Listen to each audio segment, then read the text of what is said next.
Bonjour à tous, c'est Guillaume de Club Mobilier, j'espère que vous allez bien.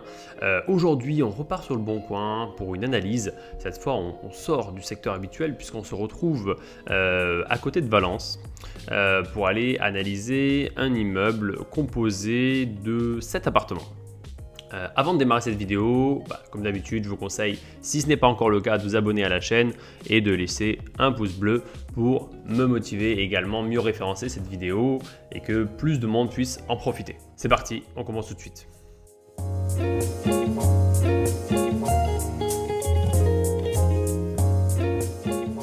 Donc voilà, on va aujourd'hui analyser un immeuble composé de 7 logements déclarés comme à forte rentabilité. Donc on va voir les informations qu'on peut en tirer par rapport aux photos, par rapport au texte de l'annonce. Et comme d'habitude, on commence par le texte et pas par les photos. Ce qu'on peut voir, c'est un immeuble de 210 000 € qui fait 285 mètres carrés. On est à Romans-sur-Isère.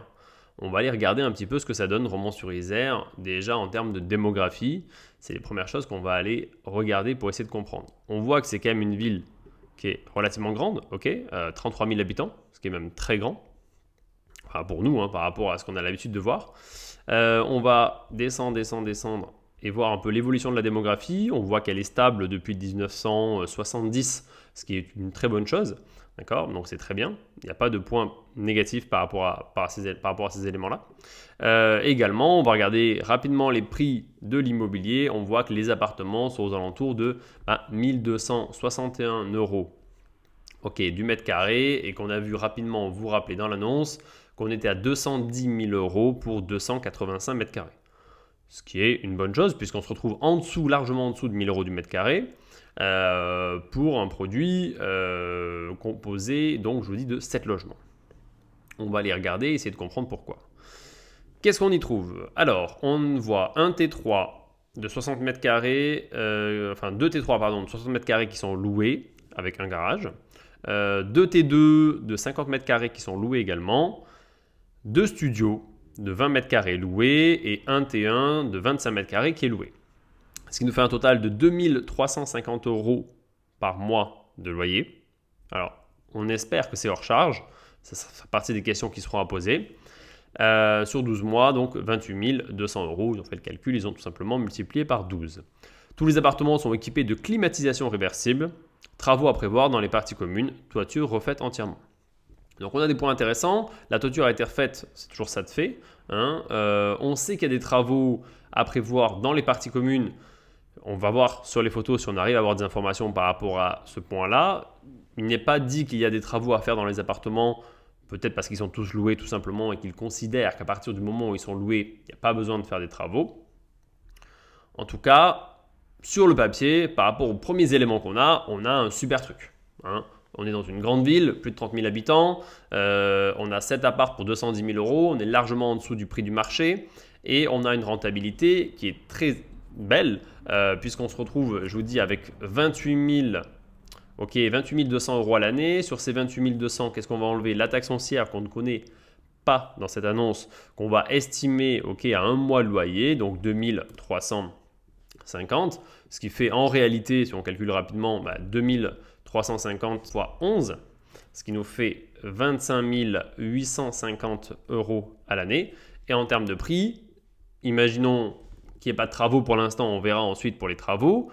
On est à 210 000 € fois 1,08 pour les frais de notaire, ce qui fait 226 800. Et si on fait 25 850 divisé par 226 800, on se retrouve avec une rentabilité de 11,4% net avant impôt et avant travaux. On sait qu'il y a des travaux à prévoir. Maintenant, on va regarder sur ces 226 800 € combien on doit rajouter en termes de travaux et comment ça va impacter la rentabilité du projet. On a une belle variété de produits proposés puisqu'on a un T1, 2 studios, 2 T2, 2 T3, donc c'est très bien, on arrive à viser toute la population potentielle et donc on limite au maximum la vacance locative sur un produit comme celui-ci. Alors, qu'est-ce qu'on peut voir rapidement par rapport aux photos? Je vais zoomer pour essayer d'avoir des informations. Visiblement, je pense qu'on est en double vitrage partout. Enfin, en tout cas, sur ces deux photos, on semble être en double vitrage. Les volets ne sont pas très récents. Ils mériteraient une petite rénovation.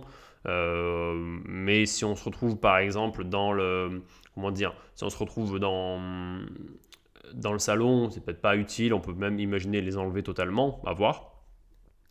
Là, on n'a pas d'infos parce qu'on ne voit pas comment c'est.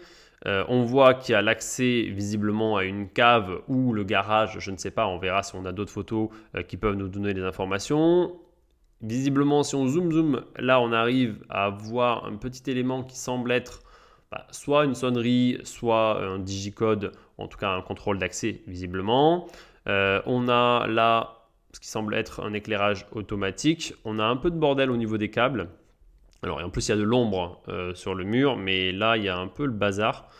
Difficile de savoir ce que c'est exactement. Là, on a l'alimentation ELEC. Alors, peut-être qu'il y a une partie du téléphone qui passe en façade ou tout simplement l'antenne qui va... Oh, c'est bizarre. Il y a un câble là, il fait comme ça, c'est un peu bizarre. Je ne sais pas trop où ça va. Ça fait en tout cas des éléments pour poser des questions, de savoir peut-être comment ça fonctionne en termes de téléphone. Okay, en termes d'antenne. On voit également ici les groupes extérieurs de climatisation qui permettent du coup de refroidir les appartements et de les réchauffer puisque c'est des clims réversibles. Donc ça, c'est la première photo. On voit que la façade est nickel, il n'y a pas de souci apparent. On voit une petite trace d'humidité ici. On a une descente d'eau qui se trouve là. Alors peut-être qu'elle est un peu abîmée ou percée à ce niveau-là, ce qui expliquerait qu'il y ait une petite tache à cet endroit-là, à vérifier. La façade est bonne et la toiture, on nous a dit qu'elle a été refaite, donc il n'y a pas normalement de raison de s'inquiéter par rapport à ce point-là. Là, on doit être... alors attendez, je reprends la photo d'avant. Ok, donc en fait on avait ça, et là on va être juste à côté, j'imagine, vu les couleurs et vu cette porte-là. Donc, vous voyez, on revoit la porte à ce moment-là et on a un autre accès ici. Donc en fait, il y a un deuxième immeuble qui permet d'accéder, on va dire, ici. Alors je ne sais pas, peut-être que c'est un triplex à cet endroit-là. On va essayer de voir si on a des informations complémentaires. Alors bon, ce n'est pas les rois des photos visiblement, puisque là on n'a toujours pas plus d'infos vu qu'on nous remet les mêmes photos. Est-ce qu'il y a un appartement en bas? Maintenant, je commence à me poser la question. Potentiellement oui, je ne sais pas trop. Là, on est à l'arrière du bâtiment, visiblement. Ça doit être, quand on regarde les photos, hop, ça doit être, j'imagine, de l'autre côté de cet élément-là, où il y a, on a l'impression, en tout cas, une porte de garage. Donc, il y aurait un garage ici, à ce niveau-là. Le reste semble être en bon état, les façades semblent clean. Il n'y a pas l'air d'avoir de soucis apparents. Alors, là... il y a des trucs bizarres. Comme vous pouvez le voir, donc on a l'impression que c'est bien une porte, style porte sectionnelle en fait de garage, qui permet de se remonter. Mais là, soit c'est moi qui dis une bêtise, soit on sent qu'il y a le vide, soit c'est une benne qu'il y a devant. C'est peut-être une benne. Peut-être la perspective qui nous trompe un peu. Bon, avec les photos qu'on a, ça va être compliqué d'avoir, comme vous pouvez le voir, des informations complémentaires sur les travaux à réaliser à l'intérieur des logements. On ne peut partir que sur l'hypothèse qu'il n'y a pas de travaux à l'intérieur. Tout simplement, ce n'est pas forcément une mauvaise chose parce que ça veut dire que vis-à-vis du vendeur, le vendeur vous propose un bien qui, d'après lui, ne comporte que des travaux dans les parties communes des appartements. Donc ça veut dire en réalité dans les couloirs, ce genre de choses. Et qu'il n'y a pas, pour lui, de travaux dans les appartements. Ce qui veut dire que si vous allez visiter le bien et que vous considérez qu'il y a des travaux dans les appartements et que ce n'était pas, entre guillemets, que la publicité ou que l'annonce était, entre guillemets, mensongère, c'est-à-dire qu'elle ne faisait pas part de ces éléments-là, ce sont des éléments complémentaires et qui vont vous aider aussi à la négociation. C'est-à-dire que si on nous avait dit les appartements sont à réfléchir, ça veut dire que dans le calcul du prix du vendeur, il a pris en compte ces éléments-là. Si là, il ne nous le dit pas, ça veut dire qu'il n'a pas pris en compte ces éléments pour définir la rentabilité du projet. Ce qui veut dire que si moi, je vais visiter un produit comme celui-ci, je vais lui dire, attendez, moi, j'ai fait mes calculs par rapport aux éléments que vous m'avez donnés. Moi, je dois arriver à, entre guillemets, à 11% de rentabilité d'après ce que vous m'avez donné. J'ai compté, on va dire, 10 ou 20 000 euros pour les parties communes au cas où il y a vraiment beaucoup de choses à faire.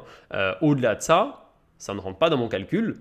Donc, moi, je vais déduire tous les travaux complémentaires qui sont à faire éventuellement dans les appartements pour pouvoir avoir une rentabilité qui correspond à ce qui était annoncé, on va dire, dans l'annonce. Voilà. Donc, voilà un peu ce qu'on peut tirer. Vous voyez qu'on n'a pas grand-chose comme information, néanmoins, on arrive à voir qu'il y a un vrai potentiel avec ce produit-là. Ce qui me semble intéressant, peut-être que d'ici que l'annonce soit sortie ou que la vidéo soit sortie, le bien sera potentiellement vendu, j'imagine. Néanmoins, ça vous donne une idée. C'est une annonce que j'ai trouvée en quelques minutes, honnêtement. Il n'y a pas besoin non plus de passer forcément des heures sur le Bon Coin. Simplement, quand je recherche, là, j'ai fait une recherche France entière. Et je ne me suis pas limité à un département. J'ai fait France entière, j'ai vu un produit qui m'intéressait. J'ai vu 210 000 € cet appart. Je me dis, s'il n'y a pas de travaux, ça peut être top. Et il s'avère qu'on est dans une ville intéressante et en plus, on est en dessous, largement en dessous du prix au mètre carré. Donc, ça me semble être un produit vraiment intéressant. Donc voilà cette petite analyse, j'espère qu'elle vous a aidé, qu'elle vous aidera dans le futur pour analyser vos propres produits lorsque vous ferez vos propres recherches sur le Bon Coin. En attendant, je vous laisse vous abonner si ce n'est pas encore fait, laisser un pouce bleu et laisser en commentaire me dire si vous avez des questions par rapport à ce produit, sur la manière d'analyser, par rapport aux photos, par rapport à l'annonce. N'hésitez pas à mettre vos questions et si ça vous a plu, vous pouvez même l'écrire tout simplement. Sur ce, je vous souhaite une très bonne journée et je vous dis à très bientôt. Ciao ciao.